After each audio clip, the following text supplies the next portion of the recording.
Welcome to Bangor, the third largest city in the state of Maine. Here, the struggles of the unhoused are apparent. With the reluctant use of COVID relief funds, dangerous encampment sweeps, and seemingly no plan to handle this crisis, Bangor citizens are wondering if the city is even taking this issue seriously. Lack of housing, mental health and disability, and substance abuse seems to be contributing to the crisis. I spoke to different voices to see the issue in full detail.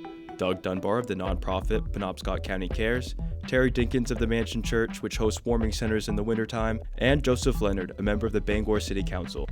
My goal was to gather a narrative of the issues at hand, aiming to raise awareness about a crisis unfolding right here in Bangor, Maine. It's a tough time to find affordable housing. Spring of 2020, most of the shelters shut down. When you don't have anybody in your corner, it's hard to want to continue. But the bottom line is, we don't have enough places for people to go. This is something that not a lot of people can do. Not a lot of people can survive this. Not a lot of people can even fathom that horror of the things. You know, you want to put yourself in my shoes and see how you fare.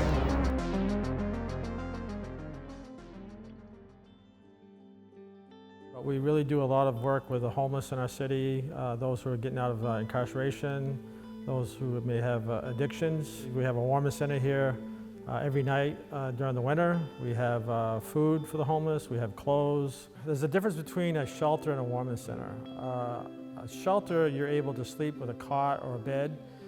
We are not geared up for that. We're a warming center. The capacity for the warming center is 25 to 30, right in that number there.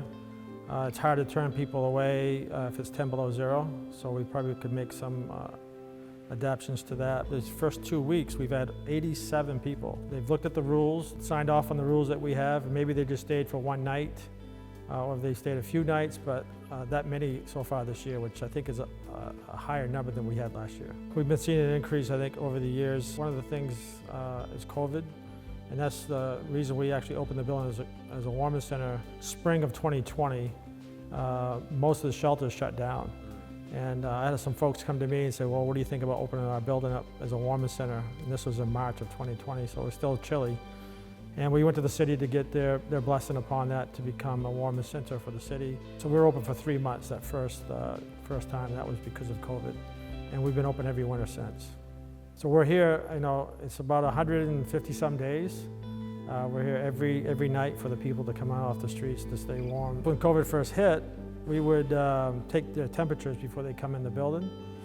And I can remember last year we had some people at 89 degrees. That was very common to find people between 89 and 91 degrees. That's the reason we're here to help people and to show them that we care and God cares also for them. Affordable housing is much on the minds of many people who are trying to find a place to call home. According to a national online marketplace, Maine's rental prices have increased 39% in the past 2 years. The state's median rental price in February of 2020 was $855 a month, but just last month, that median price almost $1,200, an increase of more than $300 a month. Right now, the state has a need for 84,000 new homes to be constructed by 2030. Vacancy rates are very, very low. Rents have gone so incredibly costly. Like we have a gentleman here now that just got evicted from his apartment because of his rent going up too high. A couple years ago, our rent might have been $750. Today it's $1,300 or $1,400. But now, since it's gone up so much, they can't afford it. Let's take our firefighters, for example. Starting wage for a firefighter in Bangor is $19 an hour. I don't know if I'm allowed to swear, but like, what the fuck are we doing? Like, that's unsustainable. That is incredibly dangerous. So what does that mean for the most underprivileged in society? When I first met my fiance, she had an apartment and I moved in with her. Fortunately, she was evicted. She was embarrassed, so she didn't want to say anything to me, where I could have come up with the funding to help pay the rent that was still left over.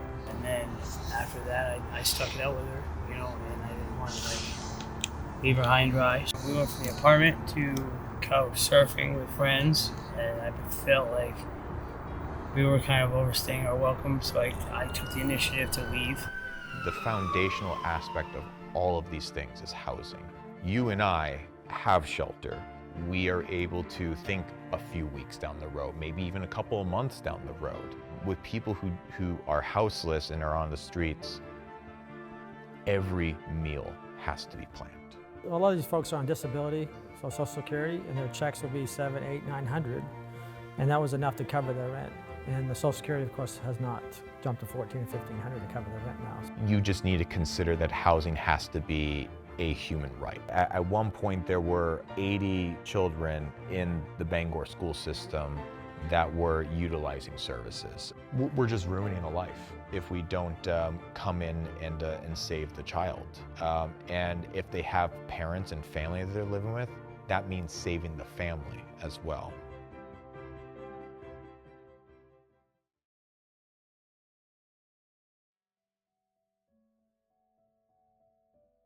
I suffered a parasitic bacterial fleshing infection to my left arm due to a work accident, and almost cost me my arm and my life, and also put me out of work for quite a period of time. So I was unable to, help pay bills and things. So we leaned totally on her income, which isn't much because she's on some disability. People at encampments oftentimes have been traumatized in their life. If you have a mental health condition, that is a hurdle for even someone who is not houseless. When you are someone that doesn't have a home, you are in a state of being in constant survival mode, and that actually can further cause mental health breaks or other stressors, panic attacks. They're actually at risk personally to being abused or being assaulted or being negatively impacted in some way, shape, or form. Struggling is not something that I do well, but it's something that I've learned to adapt to, unfortunately. But the struggle is real. Mental health affects all of us, regardless if a person suffers from mental health and they're homeless or not. And that just is a grander healthcare question. We just need more access to publicly available healthcare. This is something that not a lot of people can do. Not a lot of people can survive this. Not a lot of people can even fathom a quarter of the things that people here go through on a daily basis.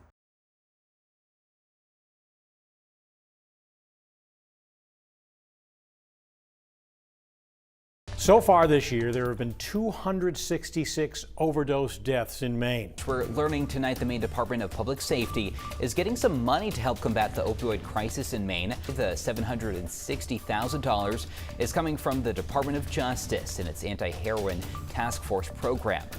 Someone who suffers from substance abuse, it's next to impossible to get out of that substance abuse and poverty if you don't have a shelter. Instead of coming in and be warm, we've had people that would resist coming in because of the rules we have. You can't bring in drugs or needles or alcohol or weapons or anything like that, and they just don't want to give those items up, so they will stay out because of that. We have people that will come in that's high or inebriated. We kind of check them at the door to see how they're handling that. Some people will admit to it. But if they're not causing any issues, we'll give them a chance. Sometimes that comes back to get us. People will, once they get through the door and they get settled in and they are high or drunk, that could become an issue, which it has in the past. Someone that's inebriated really bad, if you turn them away, they could just fall into a snowbank and freeze to death. So that's a very much of a concern of mine. With substance abuse, that is really a nefarious thing to work with because it completely changes the chemical balance of one's mind. When someone's assisting someone who is houseless, that has a mind that becomes so reliant on a substance, you can have a great session with someone that has substance abuse and the next day they can just fall apart. Fresh Start Sober Living provides safe and affordable housing for people in recovery right now. An organization that has 13 homes in Bangor and Brewer for people in active recovery. Between the organization's 13 houses, it offers 102 beds. its general manager saying the average stay is about 110 days. There have been so many people that have gone through the Fresh Start program that are now back into the workforce. This model basically allowed people the safety and the compassion and the well-being to be self-reflective and to start that healing of that trauma and start that growth. It just goes to show that if we're going to approach solving the houseless crisis, the housing crisis, the homeless crisis, the substance abuse crisis, the foundational aspect of all of these things is housing.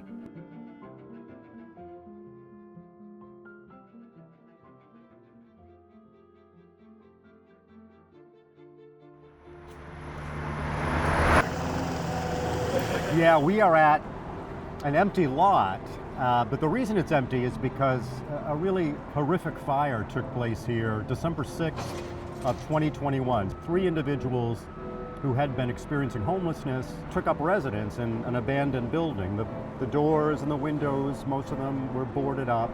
It was clearly an abandoned house, but they had been asked to move along from an encampment, and they found refuge here. And 2 other individuals are here, but 3 people died in just a terrible, terrible fire, December 6, 2021. There was a concern that if there was an emergency, particularly during the winter, they might not be able to get to them with a vehicle. But instead of making sure that people had all the resources that they needed and a place to go, they were ultimately just moved along. When it comes to sweeps in general, they don't work. This has been proven time and time again that sweeps do not work. The UCLA is starting to really come down on sweeps more. If we go in and sweep an encampment, what happens is people from that encampment might feel afraid because they no longer feel comfortable in the place that they considered their home dwelling. And what does happen is we spread out the amount of people who are in these encampments. It seemed as though the city of Bangor had a new approach. We're going to take our time. We're going to get to know the people. We're going to be patient. We're going to build trust. We're going to make sure that we get all of them access to housing before we close that encampment. I mean, clearly that's a much better approach. There was hope that that was the new strategy.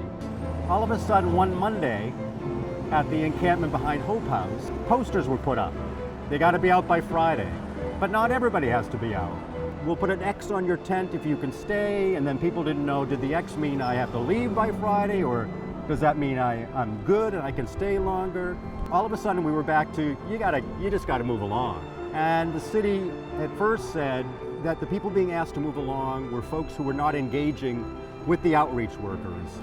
And then we heard that, well, some people were being asked to move because maybe they were a danger. They were causing problems.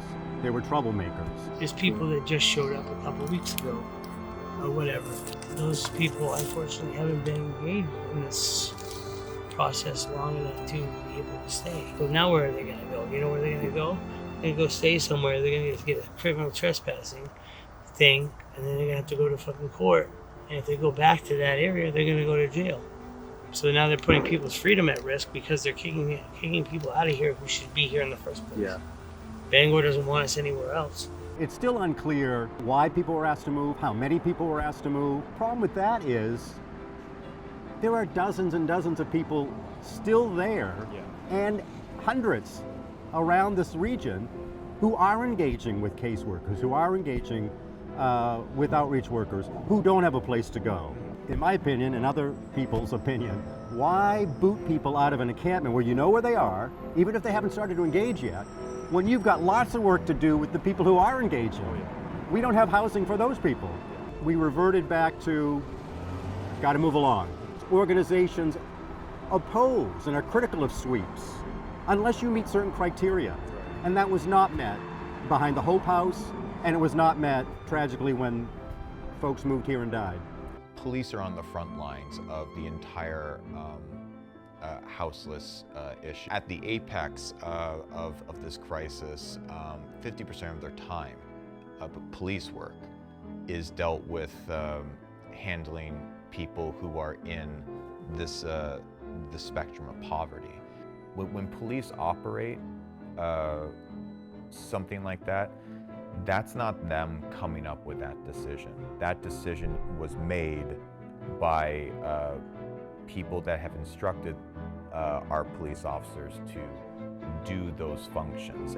So why make us leave here? Because, and the other thing is, I look at it again with numbers, the quota for the jail. The cops have to meet the quota of arrests. Mm-hmm. That's right. Well, if they meet the quota of arrests because they've got these homeless people placed where they're not supposed to be, that helps their numbers, which is bullshit. But at the same time, I know how the game is played. It's dirty. So, there's certain people here who don't even know that the CS people are here or what they do. Yeah. Study after study after study, ample research that says you do not sweep people away from encampments. And there are best practices and there are worst practices. But when you just put up signs and say, get out by Friday, it's traumatizing.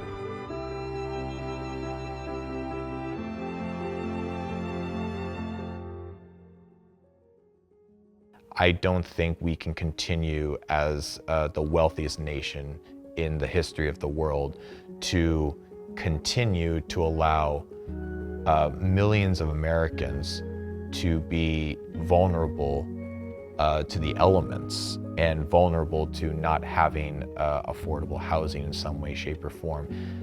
That should never be something that comes to mind when someone's trying to find ways to cut costs in their life. Gen Z has a very specific aspect of how they view housing, and if we want to attract more of a younger labor force, which Bangor and all of Maine desperately need, we need to sell ourselves better to the next great generation coming up. And we have not taken the steps to make sure there's adequate shelter.